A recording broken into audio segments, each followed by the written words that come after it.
امریکی سفارتکار colonel Joseph Emmanuel کی گاڑی سے ٹکرا کر نوجوان کی ہلاکت کے معاملے میں اسلام آباد پولیس نے امریکی سفارت خانے کے سیکیورٹی آفیسر تیمور پیرزادہ کو گرفتار کر لیا ہے۔ کرنل جوزف ایمانویل کی گاڑی سے ٹکرا کر ہلاک ہونے والے نوجوان عتیق بیگ کے لواحقین کی طرف سے اسلام آباد ہائی کورٹ میں پٹیشن کے بعد کرنل جوزف کا نام ایگزٹ کنٹرول لسٹ میں ڈالا گیا تھا۔ اسلام آباد میں امریکی سفارت خانے کے سٹاف پر نقل و حرکت کی پابندیوں کی خبریں آئی اور پھر ٹرمپ انتظامیہ کی طرف سے واشنگٹن میں تعینات پاکستانی سفارتکاروں کی نقل و حرکت محدود کرنے کی بات کی گئی تھی، جس کی تصدیق امریکی وزارت خارجہ کے ایک عہدیدار نے بھی وائس آف امریکہ سے کی تھی، لیکن یہ پابندیاں جو مئی کی پہلی تاریخ کو لاگو کی جانی تھیں ان پر اب تک عمل درآمد نہیں ہوا ہے۔ مزید اپڈیٹ لیں گے اسلام آباد میں موجود عاصم رانا سے۔ عاصم، بتائیے گا کہ امریکی سفارتخانے کے سیکیورٹی آفیسر کی گرفتاری کی کیا تفصیلات ہیں؟ جی ثاقب، اس حوالے سے جو تفصیلات سامنے آئی ہیں اس کے مطابق بتایا جا رہا ہے کہ کرنل جوزف ایمانویل کے جس دن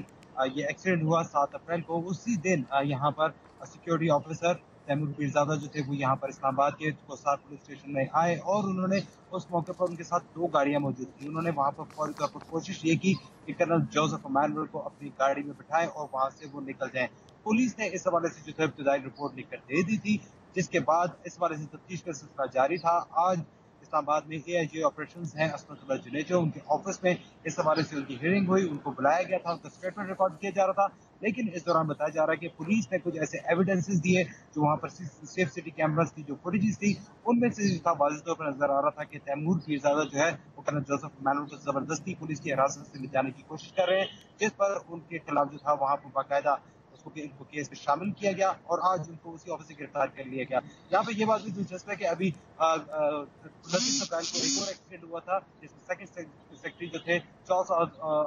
آسبرن جو تھے وہ بھی یہاں پہ ان کا ایکسیڈنٹ ہوا تھا، جس کے موقع پر وہاں پہ تیمور پیرزادہ ہی پہنچے تھے اور انہوں نے وہاں پر ان کو وہاں نکالنے کی کوشش کی، جس پر پولیس نے کار سرکار میں مداخلت یعنی کہ پولیس کے کام میں رکاوٹ بننے کے الزام میں ان کے خلاف بھی مقدمہ درج کیا تھا۔ اس کیس میں وہ آلریڈی ضمانت پر ہے اور آج ان کو دوسرے کیس میں کرنل جوزف ایمانویل کیس میں گرفتار کر لیا گیا ہے۔ اور کرنل جوزف کا نام بدستور ایگزٹ کنٹرول لسٹ میں ہے ابھی تک؟